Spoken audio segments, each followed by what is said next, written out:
ესპანეთში გაკეთებულ ბრინჯის ხომს სულ სხვა გემო გქონია. ძალიან გემრიელი გამოვიდა, მაგრამ მე მაინც შემწვარი მეყვარს, ამიტომ დავჭერი ესე კუბიკებად და დავბრაწე ტაფაზე.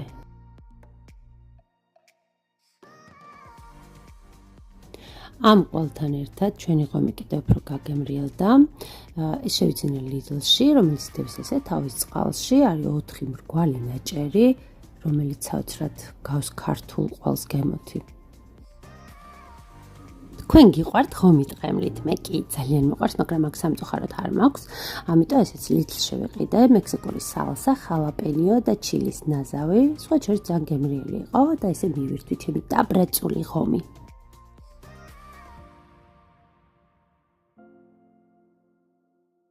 ჩემს ფანტაზიის ეზღვარი არ აქვს მეგობრებო, არ გავჩერდი, ვიფიქრებოდი ელარჯსაც გადავზილავთ, ხო და გამოვიღე მაცევრიდან ეს ჩემი მოცარელა. ეს მოყარი ამ ჩემს გაკეთებულ ბრინჯის ხომს, შევდგე მიკროტალღურ ღუმელში მხოლოდ 3 წუთი და ნახეთ, როგორი გამოვიდა, როგორი წელება, გემრიელესი.